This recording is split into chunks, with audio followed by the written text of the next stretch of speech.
Assalamualaikum warahmatullahi wabarakatuh. Alhamdulillah wassalatu wassalamu ala rasulillah. La hawla wa la quwwata illa billah.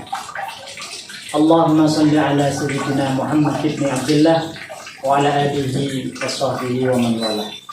Amma ba'du. Hadirin rahimakumullah.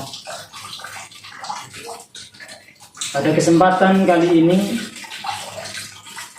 usaha kami mengangkat sebuah kisah inspiratif dari sahabat Rasulullah Shallallahu Alaihi Wasallam, di mana dikisahkan ketika subuh, setiap pada subuh Rasulullah selalu menyalami para sahabat-sahabat beliau.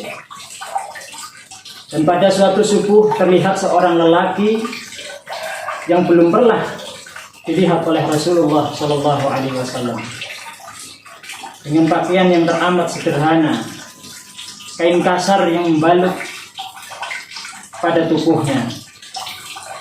Kemudian lelaki tersebut ditanya oleh Rasulullah Shallallahu Alaihi Wasallam, "Siapakah engkau? Aku belum pernah melihatmu di masjid ini." Kemudian sang lelaki tersebut menceritakan tentang dirinya kepada Rasulullah Shallallahu Alaihi Wasallam. "Namaku adalah Abdul Uzza. Sudah lama aku merahasiakan keislamanku. Dan kemarin pada saat pamanku mengetahui tentang keislamanku, aku diusir oleh beliau. Hartaku semuanya aku serahkan kepada beliau. Aku kembali kepada ibuku dengan tanpa membawa apapun. Kemudian ibuku memberikan sehelai kain yang dipotong menjadi dua. Yang satu menjadi sarung dan yang satu menjadi bajuku, ya Rasulullah."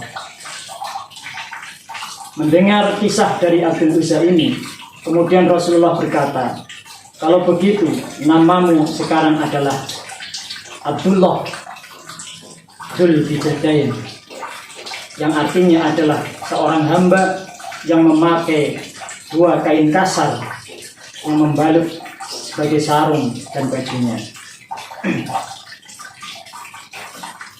Setelah menceritakan kepada Rasul, lelaki ini selalu mengabdi kepada Rasulullah Shallallahu Alaihi Wasallam, hari demi hari, tahun demi tahun. Dia mengabdi. Abdullah, seorang hamba ini yang hanya bermodalkan kain kasar yang membalut pada tubuhnya, dengan dedikasi tinggi, semangat menuntut ilmu kepada Rasulullah, berkhidmat kepada Rasulullah Shallallahu Alaihi Wasallam, mengikuti Rasulullah Shallallahu Alaihi Wasallam. Karena ketidakmampuannya, keterbatasannya, dia menjadi ahli sufah yang tinggal di Masjid Nabawi. Yang hal itu menjadikan dia semakin dekat kepada Rasulullah Shallallahu Alaihi Wasallam. Dalam setiap perjuangan Rasul, pemuda ini, lelaki ini selalu mengikuti beliau. Setiap jihad fisabilillah tak pernah dia meninggalkan. Selalu bersama Rasul. Dan inilah yang menjadikan beliau diridhoi oleh Rasulullah Shallallahu Alaihi Wasallam dan mendapatkan doa terbaik dari Rasulullah Shallallahu Alaihi Wasallam, yang menjadikan sahabat Abdullah bin Mas'ud iri kepada beliau. Sehingga ketika menjelang perang Tabuk, Abdullah Dzul Bijadain sempat meminta doa kepada Rasulullah Shallallahu Alaihi Wasallam.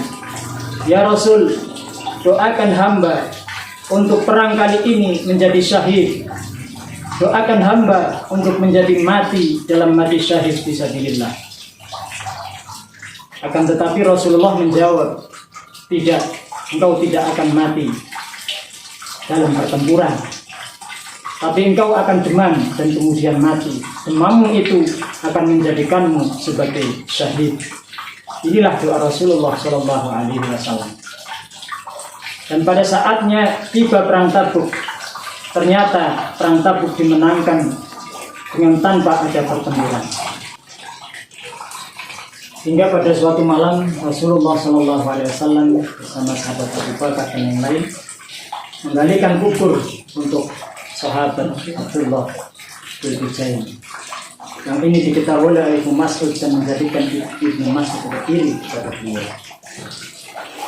Didoakan oleh Rasulullah, ya Allah, hari ini aku meridhoinya, maka ridhoilah dia.